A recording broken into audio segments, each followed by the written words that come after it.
This right here is my master dividend tracker for my 7-figure dividend growth portfolio, which is for the most part every single different stock and ETF that I own across multiple brokerages, and the total accumulation of all the assets I've been buying for the last 7 or so years. Now in this video, we're going to go over every single position that I currently hold in my 7-figure dividend growth portfolio. I'm going to share with you some stats like how much certain positions pay me in dividends per month or per quarter, etc, etc. So if you want to see an extremely unfiltered behind the scenes look into a real 7-figure portfolio, make sure to drop a like down below, stick around, and let's get right into it. Real quick, for those that haven't already, make sure to go to the first link in my description and grab my new dividend investing ebook, where I share exactly how I went from $0 invested to now earning over $6,000 on a monthly basis and over $1 million invested in the market. Along with the ebook, you're also going to receive my custom dividend tracker, where you can track your dividend progress on an ongoing basis and reach your dividend investing goals. So make sure to grab yourself a copy of my dividend investing ebook and the new dividend tracker today. It's the first link in my description. So first, like I said, I've been investing in the stock market for several years now, and just to go back in time a little bit, here are some of the purchases I was making back in 2020, which is when I purchased the majority of the holdings within my long-term portfolio.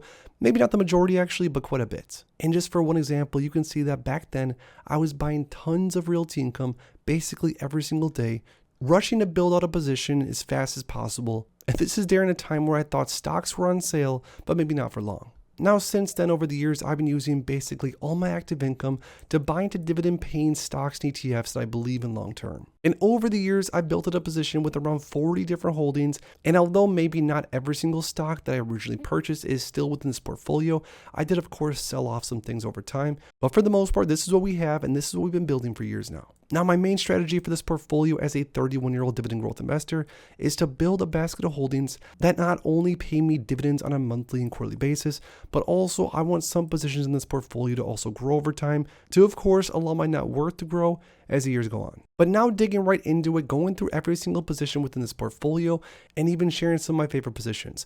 We first have around 1,748 shares of the BlackRock Enhanced Equity Dividend Trust, or ticker symbol BDJ. Now again, keep in mind some of the positions in this portfolio are going to be more income oriented, like BDJ for example, and some positions are going to be more growth oriented, like my shares of Apple. But after BDJ, we also have a ton of DIVO, ticker symbol DIVO, 1,476 shares, which for example pay us around $231 in dividends, more or less of course, every single month. We then have 1,262 shares of ticker symbol VZ Verizon, which I purchased way too many shares of years ago, and I've been holding on to them ever since. But then we also have more of a growth position.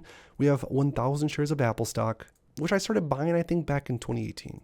Next, we have 2,734 shares of QYLD, obviously an income position as far as that goes. Those shares of QYLD pay us around $400 plus on a monthly basis in dividends alone. We then have one of my favorite long-term single stock positions across my entire portfolio.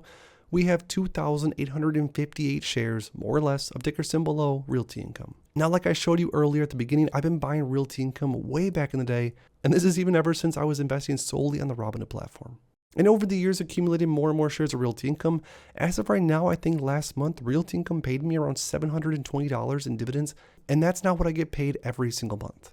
We next have a ton of shares of JEPI, the JP Morgan Equity Premium Income ETF, 1,248 shares of JEPI, which pays somewhere around $500 per month. Of course, it's going to depend on what JEPI's dividend payout is. Then one of my other favorite single stock positions, ticker symbol EPD or Enterprise Product Partners, 746 shares of that. BST, we have 700 shares, which I've held for years now. MPW, Medical Properties Trust, one of my mistake purchases, 611 shares of that. 508 shares of JEPQ. We then have 300 shares of Omega Healthcare, OHI. We have a few shares, 246 shares of NUC. We have around 200 shares of XYLD. Then we have 601 shares of SCHD, one of my favorite long-term buy and hold forever ETFs. I'm desperately trying to get to 1,000 shares by the end of this year. Next, we have some more income-focused positions like Altria Group, 311 shares of Altria. We have around 261 shares of Triple N REIT. We have 100 shares of JP Morgan. We have 293 shares of Vici, 59 shares of Kinder Morgan. We have around 234 shares of Main Street Capital, 89 shares of Walgreens. And next, we have 351 shares of WP Carey, 47 shares of PNW, which is Pinnacle West Capital. We have around 255 shares of TSLY. UPS, we have 24 shares of. Pembina Pipeline, 20 shares. Arbor Realty Trust, 18 shares. Extra Space Storage, 16 shares, Simon Property Group, 17 shares. We have 12 shares of SVOL, 9 shares of STAG. We have 8 shares of TGRO, we have 19 shares of Kimberly-Clark. We have 3192 of VNQ, 700 PSA, 351 SPYI, and then one of my newest positions that I just started as of recently, we have 12 shares of FEPI, or ticker symbol FEPI. So as you can see, certain positions within this long-term portfolio are of course more growth-oriented, and of course a lot of the positions are more income-oriented. And that's because for my specific strategy, I'm not necessarily looking to chase yield or looking to chase cash flow solely, but it is an important metric that I do hold very highly, especially because I dream of using this dividend income to cover my bills sometime in the future. Now, like I said, I'm currently 31 years old and have been investing very, very heavily and seriously for around 7 or so years. And around 3 years from now, by year number 10, I'll be somewhere up around 34 years old. And I'm hoping at that point, this portfolio could be paying me north of say $7,000, $8,000 per month. And that's with not necessarily investing only into things that pay a super high yield off top. Now, even as of right now, my daily buys are mostly things like SCHD, which just pay around 3.5% yield, or even things like Realty Income that only has a 5.8% yield. Not to mention, I also often buy shares of Diva, which has like a 4.5% yield. But then certain days, I do invest a portion of my cash balance into things like SPYI, SVOL, or other different more income-focused ETFs, because once again, I do have that longer-term goal of getting past $7,000 and $8,000 of total monthly dividends. And with the amount of cash balance I have available, it's never going to happen today or tomorrow if I solely invest in things like SCHD. And even though my strategy as of right now is sort of set in stone and that's what I have my eyes on, I do openly admit that my strategies could change over time. And although my strategy hasn't changed yet, who knows what could happen in the future. Maybe I'll sell off some positions and write cover calls more often, or anything else can happen. But this is the results of me investing over the past, say, 7 or so years, buying different dividend paying stocks and ETFs every single day for the most part, spending a ton of my active income to invest in different stocks and ETFs that pay me dividends every single quarter or every single month.